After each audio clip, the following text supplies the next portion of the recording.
Pape Malick Ndour wax naa ko ci njëlbeen nekkoon na jëruñ yoroon lu jëm ci wàllum ndaw ñi ci gouvernement bu Macky Sall fan yi passé am na ci benn manifestation bu mu doon participer yaakaar naa pour ñu bàyyi ki nga xam te moom moo nekk Farba Ngom la woon yëkkati na fa nag ay kàddu yoo xam te nii daal mënees na jàpp ni suñuy institution réew suñuy bànqaasi réew ñoom la daal di songu directement boo ñu mënee dikkaatal ci sortie bu nga xam te Pape Malick Ndour def na ko. waaw Pape Malick Ndour dafa am benn rencontre ou bien ab manifestation bu ñu organisé woon ci semaine bi ñu génn doon def benn doxub ñaxtu woote di sàkku bokk ci yoon mu doon une manifestation boo xam ne dañ ko autorisé woon ñuy sàkku ngir ñu libéré ki nga xam ne mooy Farba Ngom parce que ñoom jàpp nañ ab détenu politique la ba ñaaw bañ defee seen doxub ñaxtu ñu taxaw def benn point de presse ku ne jël kaddu moom Pape Malick Ndour ci la jëlee kaddu yëkkati yenn mbir yoo xamante ne nii jàpp na ni mi ngi xew ci réew mi et mi ngi interpeller toutes les forces vives de la nation di woo askanu Sénégal yaakaar naa pour bañ cee sori nañu taataan discours ba mu yëkkati woon ci manifestation boobu la ñu amaloon ci semaine bi ñu génn. À toutes les forces politiques du Sénégal on fait un appel à toutes les forces sociales du Sénégal ñun ñëpp ñu àndandoo arrêté li nga xam ne moom moo fi nekk si réew mi te baaxul ñu fi nekk te télé ñu fi nekk te xamuñu ñu fi nekk te mënuñu liggéey jot nañu arrêté leen wan leen ne leen xamoo leen mënoo leen te doo leen dem loolu mi tey emprisonné leen Farba Ngom on a emprisonné Farba Ngom mais aussi on est en train d'emprisonner l'activité économique des jeunes des ambulants ñu nekk si marchand ambulant yi ñu ngi leen di yàqal seen liggéey waa marché assuré ñu ngi leen di yàqal waa Colobane ñu ngi leen di yàqal ñu ngi yàqal Sénégal yëpp loolu moo xam ne tuuti rek ñu yaakaar ne mooy liggéey la ñu liggéey léegi nag on fait un appel dugg leen ma on fait un appel à l'ensemble des forces sociales et politiques pour que ensemble ñu créer benn force mun a arrêter la souffrance des Sénégalais.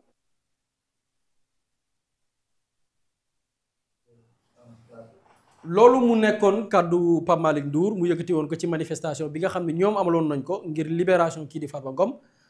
lam ko layalee nag parce que am na leneen lu topp ci ay kàddoom la ca topp mooy ñu constituer une force parce que dafa def appel ba pare yéen sénégalais gis ngeen ni yéen marchand ambulant ñi leen di néewal doole ña ngay jàpp nit ñi di tëj kon nag maa ngi leen di woo yéen ñëpp ngeen bokk doon benn ab say ngir jëlee fi nguur gi fi nekk créer benn gouvernement de transition woo président Macky Sall mu gérer ko le temps que ñu organiser waat yeneen élection loolu moo toftalu ci kàddu yi nga xam ne yëkkati na ko ku ne nag mun ko jàppee nu la neex mais en tout cas bu ñu xoolee ca kañuy manifestel muy Farba Ngom daanaka dafay rejoindre pardon ci yenn ci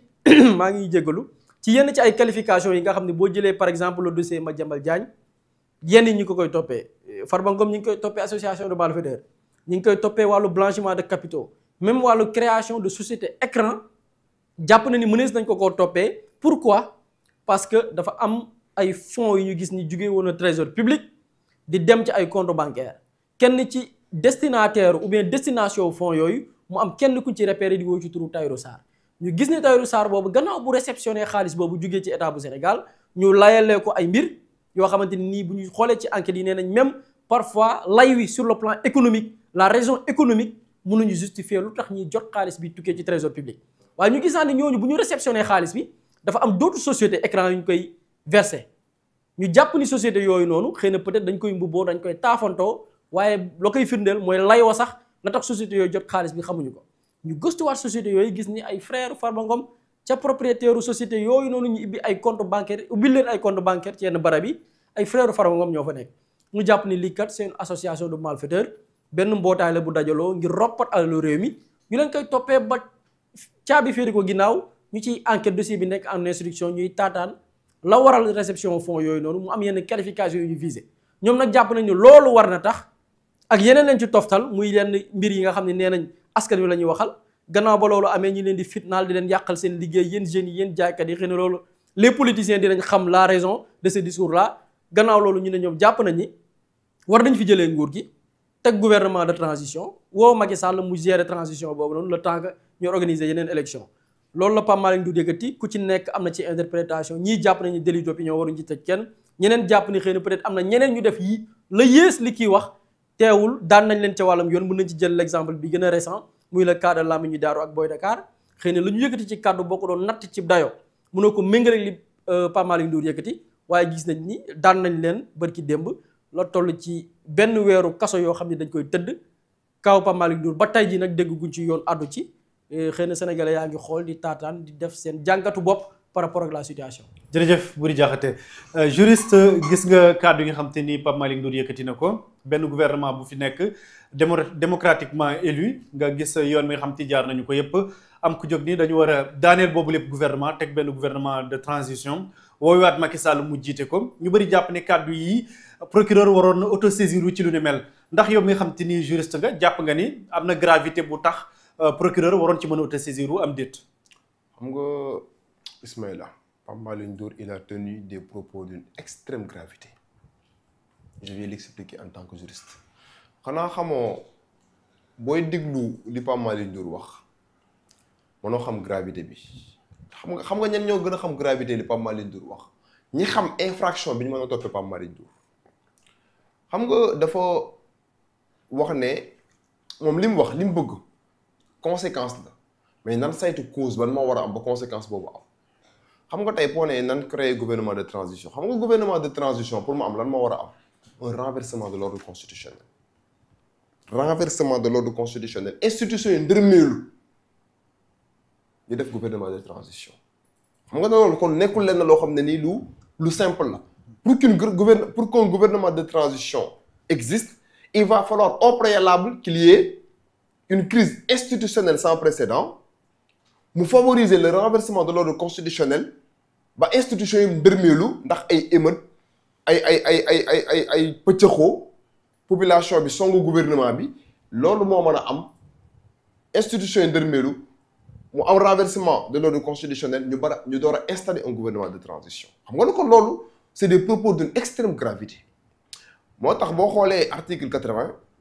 comme li ma am habitude di tooñ yenn journalistes yi parce que les journalistes du Sénégal koo wax moo ne l'article 80 article 80 du offense au chef de l'État offense au chef de l'État article 254 du code pénal la article 80 moom mooy wax atteinte à la sûreté de l'État boo lire les dispositions de l'article 80 yi nga xam ne moom moo prévoir l'incrimination l'infraction d'atteinte à la sûreté de l'État tu te rends compte très nettement que Pape Malick Ndour il peut être poursuivi pour ce chef pour la bonne et simple raison que da nga taxaw publiquement nga demander à ce que mu am ñu renverser nguur gi fi nekk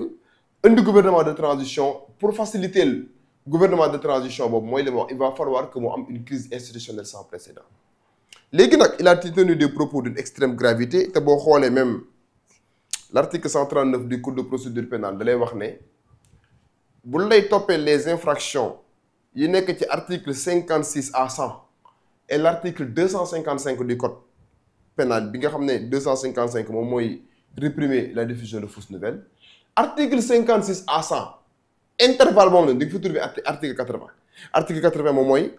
atteinte à la sûreté de l'État ñu ne la bu lay toppee infraction yoo xam ne dafa nekk article 56 à 100 ak article 255 procureur bi amul marge de manœuvre le mandat de dépôt est obligatoire pour vous expliquer la gravité de ces infractions et par fumisterie il y a certains qui disent que oui war nañ ko mën a tolérer loolu parce que Ousmane Sonko tenait des propos plus graves mais Ousmane Sonko lorsqu'il avait tenu ces propos-là mais il a été condamné le procureur d'alors avait égrené un chapelet d'incrimination à l'encontre de Ousmane Sonko loolu moo ko juraloon mu subir une détention provisoire pendant des mois et nous savions tous que Ousmane Sonko a été reproché de toutes les infractions du monde juste pour le museler pour que mu bañ a bokk élection présidentielle donc moom il a subi Ousmane Sonko li nga xam ne tey jii moom mooy la lourdeur de la machine judiciaire bi mu defee liñ jàppee woon li nga xam ne moom mooy appel à l'insurrection donc Pape Malick Ndour bu fekkente ne tenir de tels propos ci contexte boo xamante ne tey jii le Sénégal mi nekk dans une situation très désastreuse ci contexte boo xamante ne aussi moom en tant que tel il a des dossiers yoo xam ne ñu ngi koy xaar par devant l'institution judiciaire am na même ñu yaakaar ne peut-être pour étouffer les grands dossiers yi nga xam ne tey jii moom moo koy xaar loolu moo tax mu tenir cette communication juste pour détourner l'attention des Sénégalais yaakaar naa ne c'est des propos qui méritent qu'on s'y attarde mais c'est des propos qui méritent aussi que le procureur de la République puisse véritablement enclencher une procédure à son encontre pour que mu bañ a nekk tey jii un précédent très dangereux parce que nous avons une opposition boo xamante ne présentement c'est une opposition ñu xam état mais opposition boo xamante ne ils ont de la richesse. ba pare sañ a taxaw sur une place publique tenir des propos aussi graves di inviter les populations à renverser le gouvernement actuel je crois que c'est des propos yoo xamante ne tey jii buñ ci jugul nit wax na moins que ça justice dal sa kaw ñu condamné la donc à partir du moment où il a tenu des propos graves yoo xamante ne mën na revêtir une qualification pénale d'atteinte à la sûreté de l'État appel à l'insurrection entre autres yaakaar naa ne justice sénégalaise war na cee mën a jël ay mesures procureur bi woolu ko mu expliquer le pourquoi de ces propos ban situation de crise moo am Sénégal ba war a mën a nécessiter en tout cas cet appel qui consiste véritablement à renverser l'ordre constitutionnel ñu ndërmeel institution yi pour installer un gouvernement de transition je crois que bu fekkente ne appréhender nañ ko comme tel et que tey jii bàyyi nañ lii mu jàll yaakaar naa dina nekk un précédent très dangereux te yeneen manifestation yi amaat attendons-nous à d'autres déclarations beaucoup plus incendiaires yoo xam ne tey jii ni mën naa fragiliser li nga xam ne tey jii moom mooy sunu état bi. jërëjëf juriste Boury Mariam Madame Diop dafay wax bu ni Pape Malick Ndour avait dit des paroles similaires dans le cas de Pros et ensuite on a tous vu ce qui s'en est suivi avec les nervis aujourd'hui il fait un clin d'œil donc ne prenons pas léger ses propos waaw bu ñu woyofal kàddu yi nga xam te yëkkati na ko parce que gis nañ ay kàddu yu ni mel yëkkati woon na ko ci kaw Ousmane Sonko te gis nañ li nga xam te moom moo ci topp am na ñu ne Pape Malick Ndour am na capacité de mobilisation parce que nekkoon na ministre de la jeunesse kàddu yi nga xam te yëkkati woon na ko ci jamono yi Ousmane Sonko gis nañ li ci topp am na ay dossiers yoo xam te dañ fay tudd turu ki nga xam te moom moo nekk Pape Malick Ndour di ko jiiñ lu jëm ci wàllum recrutement de nervis ak yu demee noonu est-ce que Pape Malick Ndour li mu yëkkati tey jii nii des ko war a jàppe écart de langage wala dañ ko war a jàppe une menace réelle. Une menace réelle je pense que je parle sous le témoin de juriste parfois sax yoon dafay sukkandiku ci par le passé des faits yoo xamante ni xewoon na par le passé yoon sukkandiku ci pour prendre une décision. Absolument. te boo xoolee dans le communiqué ou bien dans la lettre ouverte bi juriste ou bien maître Tanor Diamé boo xoolee lettre bi mu adressé ministre de la justice daf ko mentionné dafa ne cette même personne bu ñu remonté en 2023 la jiitu lañ koy tuumaal muy recrutement de nervi dafa taxawoon publiquement ne Ousmane Sonko bu ñëwul ñun nañu dajaloo boole suñuy force dem jëli ko maanaam ñoom imagine xam nga ndax mu garaaw jamono yooyu mooy yow yaa ngi woon au sein d'un gouvernement état am nuñ ko organiser pardon lu ci nekk ñu ne diw ak diw ñoo ko war a gérer maintien de l'ordre dafa am ñoo xamante ni ñoom la ñu tàggat ñoom la ñu formé dans les écoles ñoom ñoo def concours ñoom la ñu jàngal li nga xamante ni mooy bu ful jógee wala situation am nii ngeen ko war a régler mu am ñu ci formé pour loolu yow nga bokk ci état nga jàpp ni am na lu xew te parce que lan la wax buñ ko wootee mu dem wuy ji juriste yaakaar naa su ma juumul ci wàllum yoon nit am na obligation bañ a dem wuy ji procès su ma juumul absolument du yow yaa ko exige yow civil bi imagine tout à fait bu ñëwul mën na le juger devant le tribunal correctionnel par défaut boo ñëwul devant la chambre criminelle mën na le juger par contumace c'est ça c'est-à-dire que yow en tant que civil nga ne kon nit ki bu wuy jiwul yow civil yaa dem jëli ko c'est extraordinaire xoolal loolu te lan moo ci topp après dégg nañ ay nit mën nañ jël le cas bi nga xamante ni mooy l'exemple muy le cas de Pape Abdoulaye Touré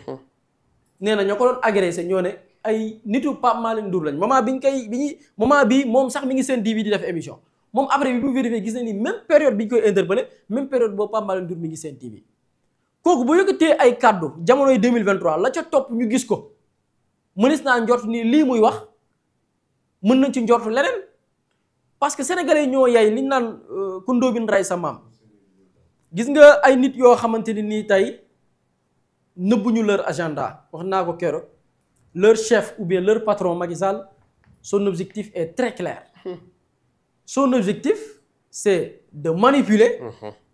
et manipulation yi mi ngi ko tàmbalee laata xam nga Macky Sall ñu bari dañu yaakaar bi mu génnee nii toog bitim réew la commencé def di nekk à l'œuvre mais laata mu fiy jógee la miine woon fépp xam nga ku ñeme mu leer ni sa mandat jeex na nga dem fexe ne nañu fexe ba yokku ndox boo xamante ni nii ménage yi ñoo koy jëfandikoo c'est-à-dire la consommation domestique kooku lan mooy intention créer des tensions sociales absolument créer de la frustration askan wi mer pour que ñii bu ñu toogee un an ne lii musul xew Sénégal pourtant jamonoy Macky Sall ñi ngi doon am ndox pourtant jamonoy Macky Sall ñi ngi doon am courant ñii bu ñu toogee loolu lépp doxatul kooku looloo doon chercher pare woon na c'est-à-dire que président Diomaye dafa la doon toog dire ñu ne ndox yokku na ñu doon fay facture 7000 francs gi seen facture yi yegg 30 000 fekk Macky Sall moo ko signé woon bi président Diomaye toogee la ko annulé. kooku lan mooy son objectif son message créer des tensions sociales. tout à fait tey bu ñu xoolee la même personne mi ngi activé wu bu baax. Pour gêner le président actuel fu mu dem mi ngi jéem a créer beneen manifestation ci côté bi. pour jéem a gêner sur la communication. au même moment cette même personne nee na dafay restructurer son parti politique. tabba ay nit kii mu placé fii kii mu placé fii tey kii ñuy wax nii tey muy Pape Malick Ndour kenn daaw ko dégg ci yenn débat yi yaakaar naa ci wàllum xam-xam néew nañu ko ci xam ba gis benn jour ci benn conférence de presse mu ne wooy nit ñi dañu yaakaaroon ni xaw ma dara jàng ma waaye tey la ñuy soog a xam ndekete lii mi ngi woon ci yow xam nga toog ñu la jox des éléments de langage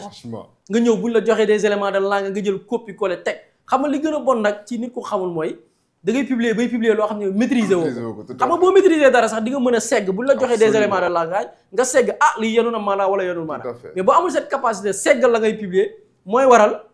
tey ngay référé wu ci des chiffres yoo xamante ni yéen sax seen chiffre la woon yéen ngeen di référé wu ci ay données di jaawale plan d'ajustement structurel ak plan de redressement lii mooy les conséquences nga gis ni mi ngi tombé ban ko rek bi ko Macky Sall propulsé mu jiite les cadres de l'APR qu'est-ce qu'il prépare loolu je pense que l'État moo ñu ëpp leur service de renseignement mais juriste dafa am benn affaire bu am solo bu mu wax mooy on peut pas comparer les contextes contexte bi Sénégalais yu topploon tey ba ci ñi yëkkati woon yenn kàddu jamonoy Macky Sall la ñu yëkkati woon nañu xool le contexte on était dans un pays maa nga doon wax keroog boo xam ni nit ñemeetul toog ci télé wax xalaatam xam nga Sénégal tolloon na foo xam ni képp kuy wax juriste keroog benn jour daa nga jël exemple yi yéen ñi nga xam ne da ngeen naan toog di wax te li ngeen saaga woo leen ŋàññeewoo leen nit yëkkatiwoo leen kàddu yoo xam ne nii dañ koy tere ci pénc dañ lay woo naan la tey nga noppi gars yi dañuy jàppaat c'est-à-dire que psychose la Macky Sall créé woon ci dëkk bi tout à fait kuy wax te yàlla xam ne li ngay wax ci xam-xam nga ko teg commentaire waa Facebook sax mënoon na la ci jàpp mënoon la ci jàpp commentaire Facebook da la ci jàpp nguuru Macky Sall tolloon nañ benn moment ba benn compte Facebook mooy toog jël photo nit na gars yi gis nga les contextes gis nga li fi xew fii du ay siècle la fi xew barki démb la benn compte mooy jël photo nit diw neexuma rek mu jël photo dugal ko ci page ne diw mooy taal bërëb sàngam ñu dem jàppale tëj la ci kaso sans preuve lii moo xewoon jamonoy Macky Sall donc comparer ñu doon tenir des discours pour que les Sénégalais se lèvent pour faire face lii nga xam ne nii dafay noppiloo nit ñi soppi Sénégalais yi mbuumu njaam te Sénégalais yi musuñu des ginnaaw Sénégal kenn musu koo noot ba ci tubaab yi bañ fii ne métti woon na de waaye amoon na ay bañkat seeni tur des ci taarix ñooñu noonu la ñu bañoon ay maam yaati maam xeex ko ñooñu xeex Senghor xeex Abdou Diouf xeex ak président Abdoulaye Wade duñ ko nangu jamonoy Macky Sall donc comparer discours ñooñu noonu doon wax peuple bi ñu taxaw temm parce que lii ci mbuumu njaam la nar a mucc mënoo ko comparer ak discours tay bi nga xam ne tey l'opposition dañuy déposer manifestation ñu autoriser leen nit dafay taxaw saaga le premier ministre dara du ko ci fekk nit taxaw woote appel à l'insurrection te dara xew na c'est-à-dire que ci amul fuñ ne institution yi doxuñ amul fenn fuñ ne diw dañ ko jàpp sans raison amul kenn kuñ fi jàpp parce que dañ ko sol t-shirt Macky Sall amul bañ na ko sax ba tey l'opposant sénégalais bi weddi sax xam nga tey ay Cour des comptes dañuy def des rapports certifiés nit dem RTS télévision nationale weddee ko fa APR organiser conférence pour weddi le rapport de la Cour des comptes RTS te ko en direct kan moo mënoon imaginer Sénégal loolu jamonoy Macky Sall tey nga bëgg a jàpp ni dëkk boobu noonu tey amul démocratie nga bëgg a taxaw ne wéy da ngay jël yenn positions yi parce que dëkk boobu dañ fay salfaaño yoon foo ko tegoo ko fenn donc même les propos d'aujourd'hui bëgg ko comparer fa Sénégal tolloon yaakaar naa yàpp Sénégalais fii gis nañ fi ñoom président Diomaye bi mu faloo RTS bi mu bëggee teg seen image dafa dem jël ay archives yeneen télé parce que RTS sax amul archive président Diomaye ak Sonko bi ñu nekk dans l'opposition dafa dem jël ko ci yeneen télé foofu la Sénégal tolloon c'est-à-dire que même l'opposant n'a pas son mot à dire ñu foofu la Sénégal tolloon donc des gens peuvent se permettre ñoom di comparer ce contexte là nga xam ni mbuumu njaam la ñu bëggoon yóbbu réew c'est-à-dire que Sénégal dañu ko bëggoon orienté noo xamante nii da ngay far ci ñun doxal bokkoo ci ñun ñu persécuté la tëj la noppi loola fii lañ tolloon bëgg ko comparer ak tey nag je pense que dafay nduru nit ku koy défendre wala boog di ko jéem a layal par rapport ak les discours d'antan da nga malhonnête vraiment la nga tegoo ko ci dëgg parce que les contextes ne sont pas les mêmes on est dans un pays vraiment boo xam ne tey li nit ñeme la preuve tey ñi bokk ci pouvoir bi sax ñooy gën a jooy ñi nekk ci pouvoir bi tey waa Pastef seeni militants seeni sympathisants ñoom ñooy sax gën a sonn ñoom la yoon sax gën a togal nga gis ni yat bi sax ci ñoom la gën a méttee xëy na peut-être pour servir de leçon dañuy servir de leçon pour wane ni dañ koy tàmbale ci ñun mais lañ leen di teg ñoom te ñoom ñoo yor le pouvoir Macky Sall tegu ko woon sax ay nitam Macky Sall ay nitam lañ daan taxaw yëkkati ay kaddu dara du leen ci fekk Macky Sall yor na ay journalistes am ñu toog ci télé yëkkati ay kaddu yow woote génocide journaliste Macky Sall toog na télé woote génocide lii Macky Sall bëgg bu ko peuple bi naree taxaw ne du fi amee nañu bu jaree ñu rey ñëpp ba ñu nangu des fi ñu des ak ñi des ña des ñu des ak ñoom doxa réew dara fekk ko ci nit toog na fii traité ay détenus politiques de criminels wooyu monsieur le ministre pourquoi vous avez libéré ñii nga xam ne ñoo rey ay nit fan la ko teg tuumal ay doomi jàmbur dara fekk ko ci tey ñu ne ces gens là dañuy comparer cette époque ak tey nga xam ni lu waay neex wax fu waay dem waxee boo bëggee saaga sax benn autorité RTS ngay dem saagaa ko ñu ne dëkk boobu amul démocratie dëkk bi kay am na démocratie xëy na kay bàyyi liggéey ëpp mais maintenant on va essayer de voir ce que ça va donner